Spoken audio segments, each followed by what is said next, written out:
everyone, Diane here, welcome to my channel. I'm just putting aside my crochet. I'm going to crochet a tea cozy for a teapot.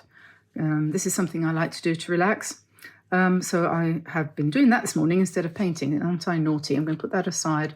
I wish I had a good source of wool here. We have none of those wonderful wool shops you have in America where you can just go and buy all sorts of stuff for next to nothing. It's such a shame. I don't know where to buy it. Anyway, so today we're going to do a little bit of playing, again, a little bit of self-expression, a bit of relaxation, you know. And anyway, I got my MEEDEN paper here and I'm going to use the rough today. And this is the largest pad. You can use whatever you want. It doesn't matter. You can use, you know, printer paper if you want from your printing machine. But a lady asked me to demonstrate something on rough watercolor paper because she'd bought some and she didn't know what to do with it.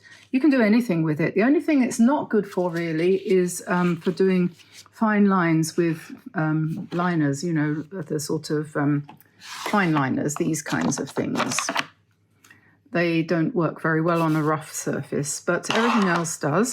So we're going to do that. And today we're going to I'm going to outline my painting with tape because that gives it a nice, neat edge when it comes to framing it. So I'm not going to use the whole width of the washi tape, just half of it, so it's a narrower edge. Or you could use the narrow tape if you wanted to, because it does come in a narrower width. So I'm just putting that round the outside edge. And we're going to use, I can't quite make my mind up. I'm sort of debating whether to use the Kuretake graphite paints. They're a little bit dull, but I think we could liven them up with some gold. Yeah, the graphites are very interesting, and I know quite a few people have got sets of these, but you don't really know what to do. Whoops, excuse me. You don't really know what to do with them. Well, that's understandable because they don't exactly shout out, hey, look at me, I'm going to be a flower. They're quite abstract, but if you use them in not abstract, that's not the right word, that's a daunting kind of word.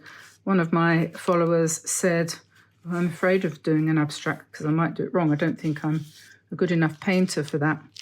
But I think just think of it as being not necessarily realistic. Now this washi tape is not sticking particularly well, so probably I should have used my MEEDEN painter's tape. That probably would have been better, but anyway, I've done this now, and so I have to stick with it, and I hope it'll stick with me. Right then, so let's do some playing, and let's use these things, and let's see what happens.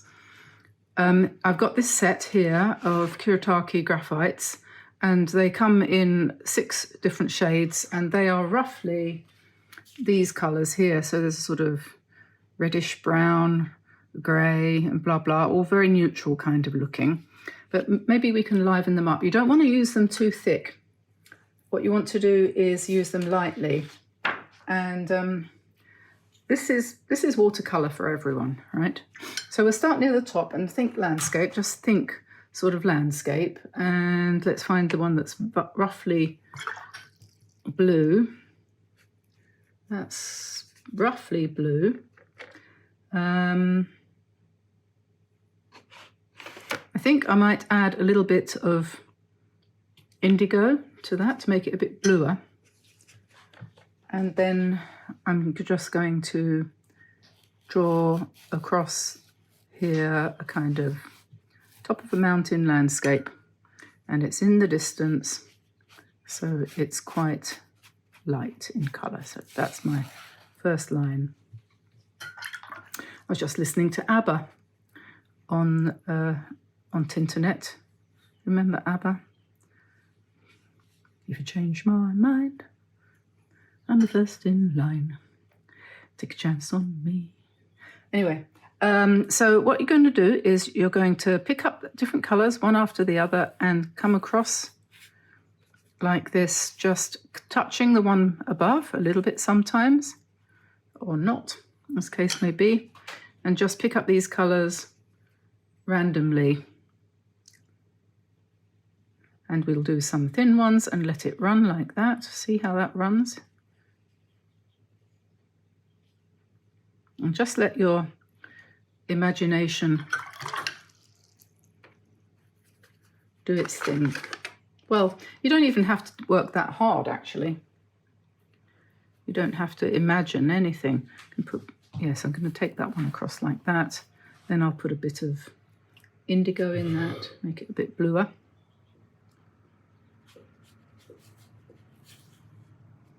And you can see you get quite a lot of dry brush effect on the rough paper. See, as I'm dragging the brush across, it's giving a brokenness.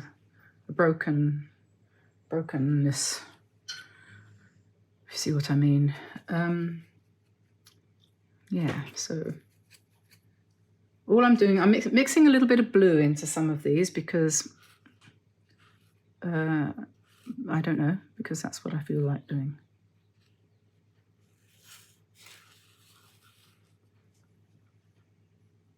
So we probably want to go a little bit darker as we get towards the bottom. Maybe a bit more green.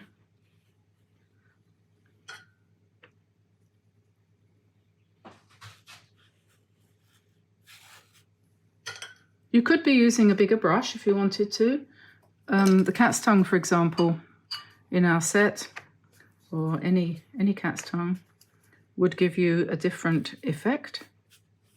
And immediately you would start to want to paint more loosely. If you did that, you would feel, oh, yes, this is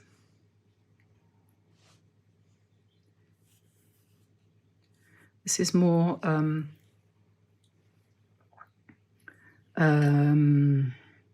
inviting to explore and play, and variations of thick and thin. We leave some spaces because we're going to come back shortly and put some gold and things like that in place. And I'm mixing indigo now with this blackish colour. And when you're doing horizontal lines, you don't have to do them all straight across. You can sort of break it up and go like this. And then what you end up with might be more looking like rocks. And so a bit more indigo and a bit of any one of these graphites is going to give you a really dark. Let's do that like that. So when I'm doing this kind of painting, I don't look back at what I did before. I just keep going, and I don't, generally speaking, make any changes. I'm just going to add a little bit in there. But generally speaking, I don't make any changes. And we'll just let that dry. And, you know, you're sort of looking at it and thinking, oh, you could do a bit more contrast up here, but we can introduce more contrast up there at the next stage, and then we'll get another experience. Okay, so this is looking quite random. Yeah, a couple of little spots up there that shouldn't be there, so I'll just rub those out. And for the embellishments, excuse me, crochet, I think I'm going to have to put you out of the way. I think I might use some pencil. I have some, here we are, these ones here. This is a Stettler Karat Aquarelle watercolor brush, pencil in black, and this is a very good melting pencil. So when you paint into something wet, it runs, or after it's finished running, you can paint over it and it will bring out the black really quite strongly. So you can see as I'm doing this, where it's touching the wet paint, comes out really, really dark.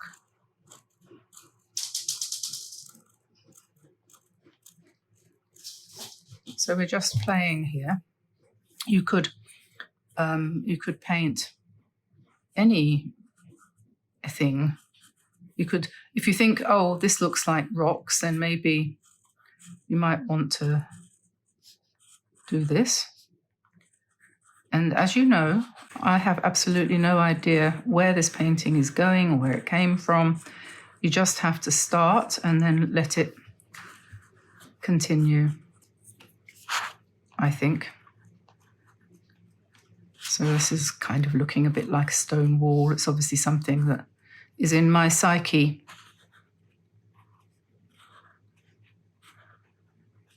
Because it's not the first time that I've started painting something. I had no concept, no thoughts about stone walls or anything like that.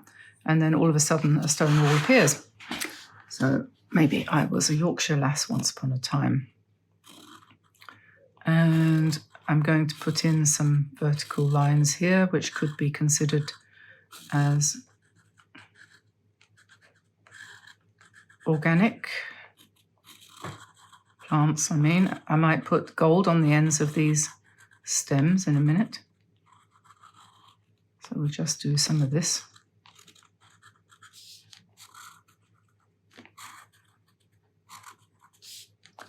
I don't know if you would call that mark making. And I'm going to take this pencil, and it's calling out to me to come across and delineate some of these spaces here. So we'll do that. The nice thing about this time of year, I've finished my series of Christmas cards, and there are about 15 or 16 short videos focusing on Christmas motifs for you to use as inspiration for making gift tags.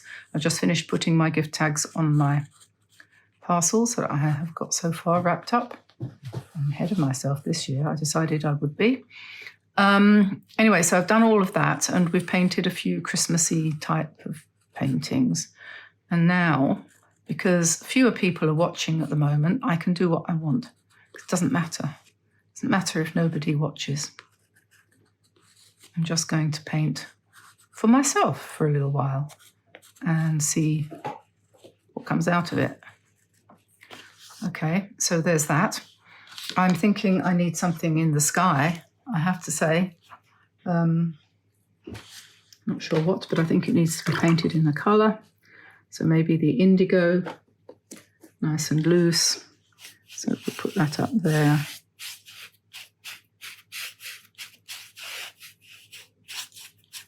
Just to give us some sky.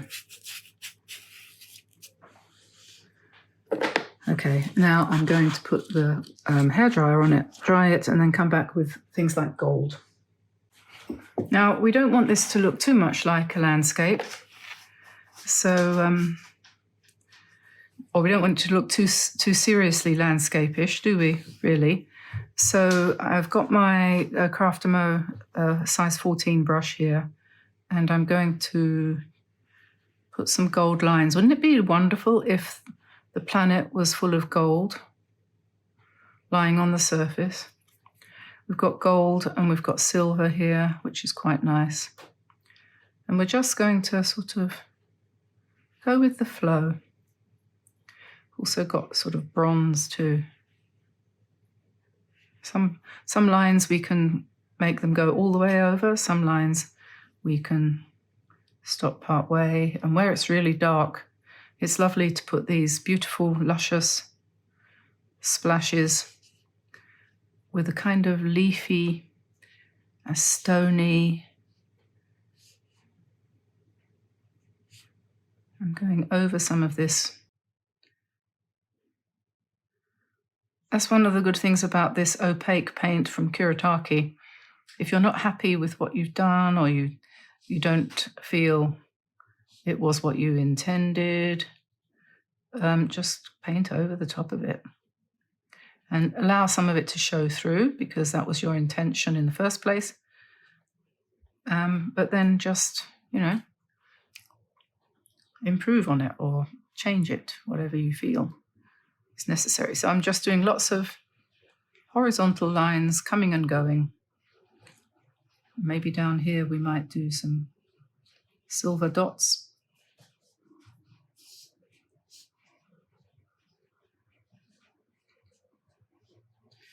these silver and golds and bronze colours or whatever they are in the Kuretake 48 set, and I didn't have much faith in them at first. I didn't think they were going to be any good, but they are. They're really good. So I'm going to do a spiral here, sort of thinking energy coming out of the earth.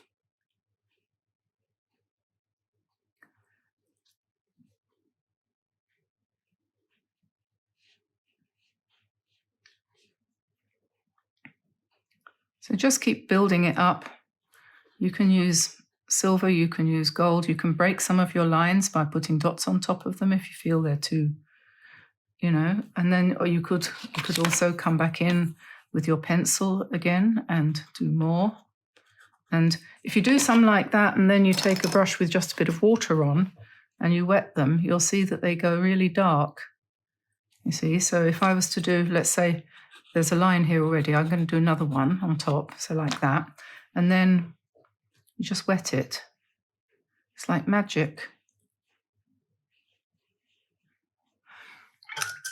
And this one here as well, that's one I did earlier. Every time I say that, I think of Valerie Singleton. People in England will know who I mean. I wonder if she's still alive. Valerie Singleton and the Elephant of Blue Peter. Remember? That was such fun. I think I owe her a vote of thanks, because Valerie Singleton and Blue Peter and making things was what got me started on a creative journey when I was a child. I couldn't wait to get my sticky back plastic out and start with making the castle or the bird table or whatever it was that they were up to. I'm sure I was not successful in my endeavours, but I remember they made a village once, a kind of whole medieval village, and I made my parents buy me chicken wire, and I made this shape, and then I made, papier-mâché over the top to make the hills, and painted it and made cardboard houses and all that sort of thing. And then I got some clay and made animals and baked them to make them go. I'm in plasticine, or I think I used clay. Anyway, so yes, I mean, wow, those were the days. And Valerie Singleton, yes, she got me going. Oh, and I have to mention something. A lady contacted me in the comments saying that she was Hugh Brading's granddaughter, and she wanted to say thank you to me for having mentioned him on the channel, because we painted some of the florals that he taught me how to do many years ago, back in 2000, I think it was 2000. I think Hugh isn't with us anymore, I'm not sure.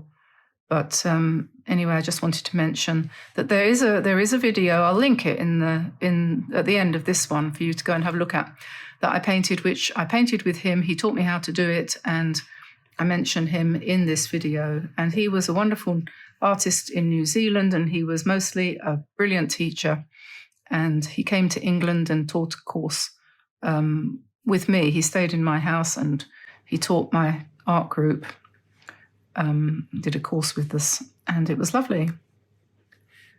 And so this lady, I don't know her name, unfortunately,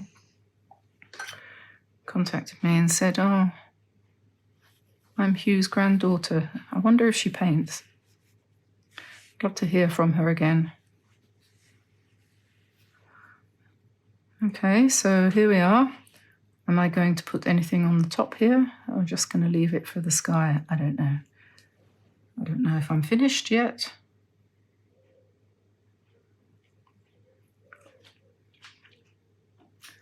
I think some of these spaces definitely need filling in with paint.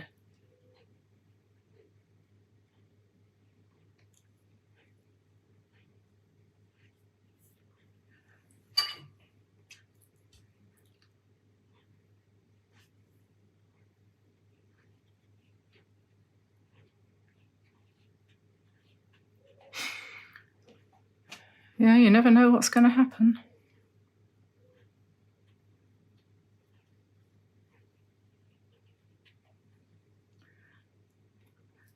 So I'm filling in the gaps that I left with gold. And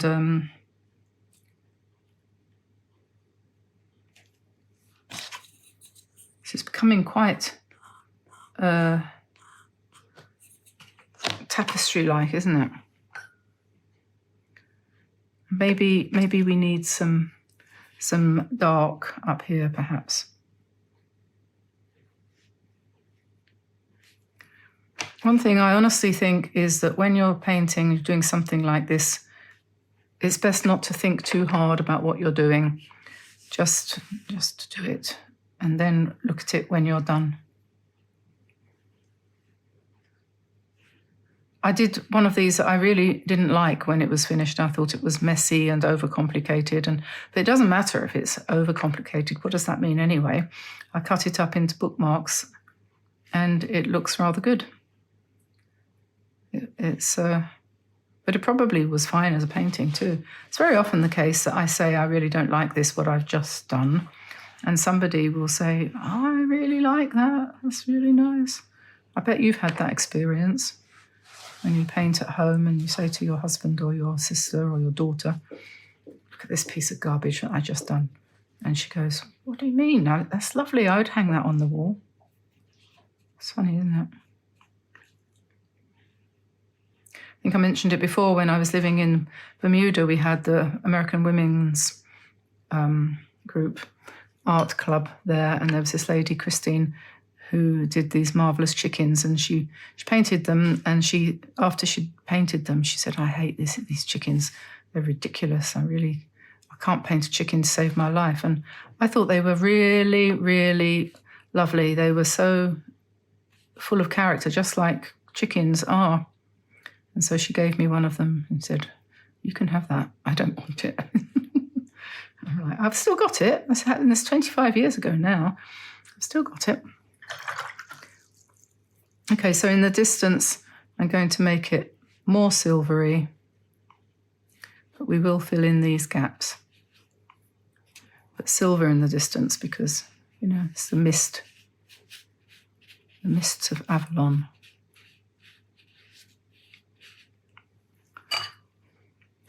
And then perhaps we'll put some clouds in the sky because we don't want this sky to be completely flat since the rest of it isn't, so we'll just have to put something in there. And in a minute, I'm going to dry it and maybe put some line work on top with a pen, having created this backdrop. So we'll see. So that's dry. I've got a Uniball gold pen here, Signo gel pen, and I'm going to now use that in this stage of the painting.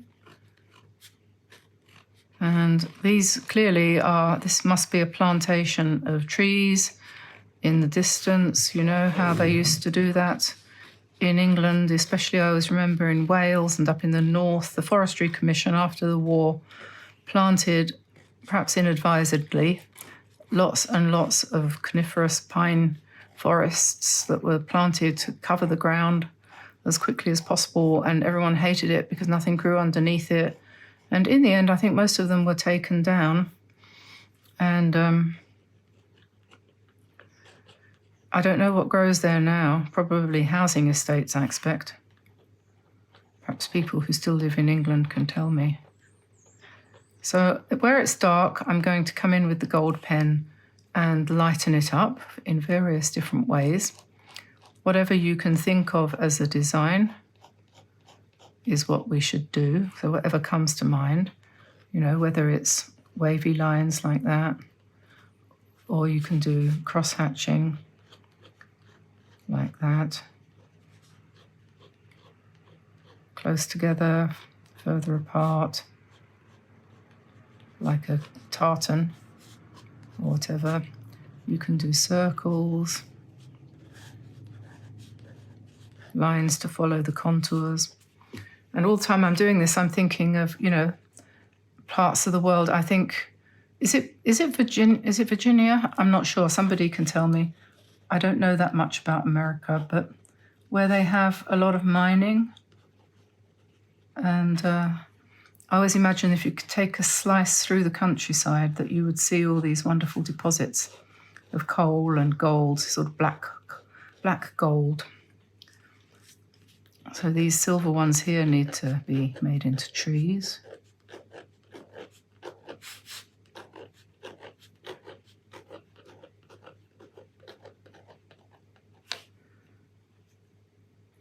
We could have dots.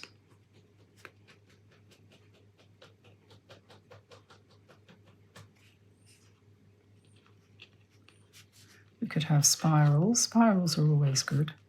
Spirals are good for linking parts of a painting. You can do them sort of over the edge of the different layers. Yeah, did I finish what I was trying to say? I was trying to say that this is like a slice through, if you could imagine just slicing through the landscape and seeing what was underneath. All these nuggets of gold. People say painting is relaxing and other people say it's stressful. I think it's stressful, can be stressful if you're painting a commission. That's a terrible thing to do. If I had one piece of advice to a budding artist is don't paint anything that people ask you to paint, because inevitably it will give you painter's block, almost inevitably, unless you're a very special kind of person who is very confident. But most of us who are painters aren't. And what happens is people say, oh, I really like that. Could you paint my dog? And you go, oh, I've never painted a dog. And they go, well, yeah, but this is really nice what you did there. I'm sure you could. And you think, oh, I suppose I could try. I used to paint people's dogs and used to have horrible nightmares about them saying, as somebody once did, that's completely not what I imagined you would do, and I don't like it at all. And that was an oil painting. It took me ages to do, and I thought it was really good, but they hated it. And so it does happen. It does. It really does. It's not worth doing. It's not worth doing. He said, I'll pay you for your materials and the time, but I'm not paying. I don't want the painting. You can keep it. What an insult, eh? That was in Bermuda too. He was an American. But on the whole, people were really nice. I mean, it was my fault. I shouldn't have accepted the commission in the first place. Should I? No, I don't do that anymore. But if you want to buy one of my paintings, one of the ones I've done online here, just contact me. I will always sell them, and mostly for about $60 plus $5 for the shipping. Anything that you've seen me paint on here, it's probably sitting in my drawer, taking up space and gathering dust. So I'm happy to part with them. Just send me an email at dianeantone.com. No. Send me an email at studio@dianeantone.com, and we'll see what we can do.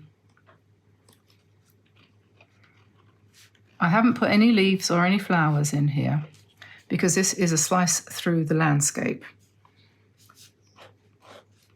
As I said, rocks, stones, and deposits of gold ore and gold and black gold, that is to say,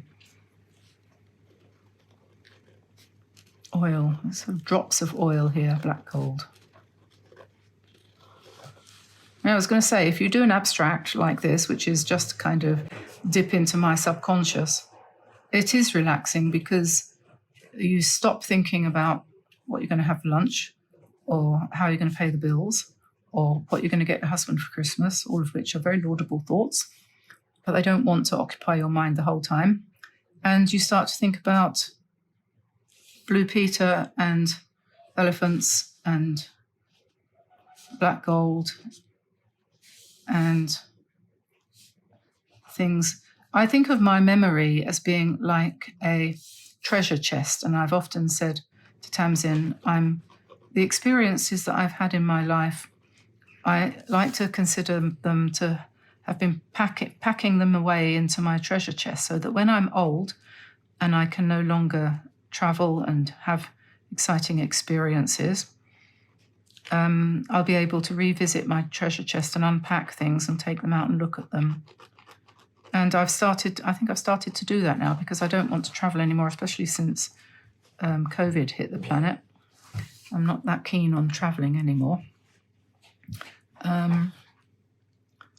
So yeah, it's good I've got my treasure chest. I'm just going to put some paint in these gaps here that I'd missed. And we want some grey, I think. Here, fill in behind the spiral. Yeah, doesn't matter if it doesn't match. Where you've left gaps, you can come in with another colour, it doesn't matter what it is, it won't do any harm. You could put something darker there, actually. This brush is really nice because it holds an awful lot of paint. They all do, these ones from Craftamo. They're very good. And you pick up, paint and you can just keep going with it. It's very good. I much prefer it to, yes, this is what I need here. I much prefer it to tiny brushes for details. You can just keep going, see? And when I do change the colour, it's mostly because I want to change the colour. I pick up something else because I don't want to paint forever in the same shade of black, So when you see me going for a refill, it's not necessarily because I've run out of paint. It's because I just want to change the colour.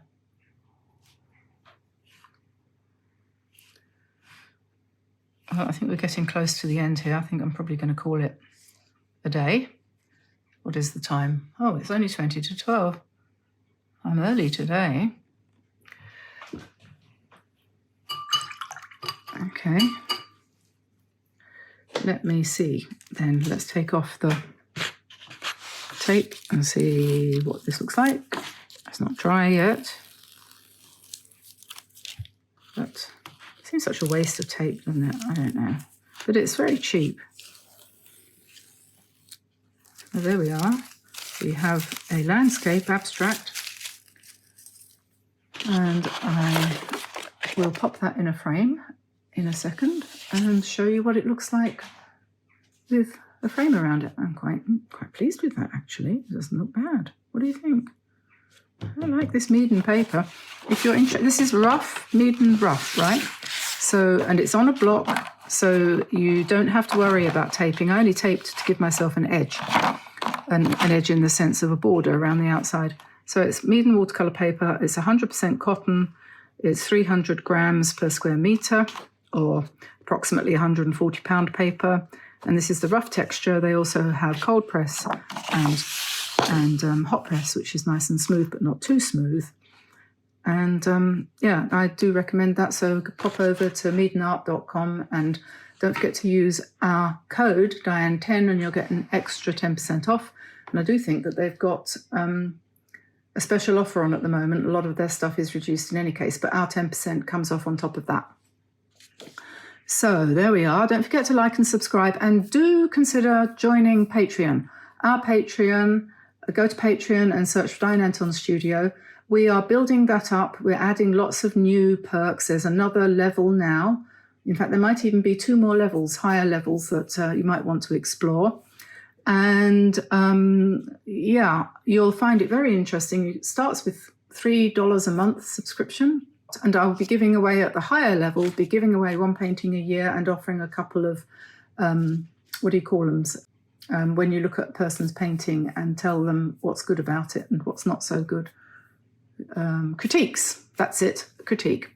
Right, so I'm going to pop this in a frame and see what it looks like. So I'll let you go. A happy weekend, and I'll see you again soon. So bye for now, everybody. Bye-bye.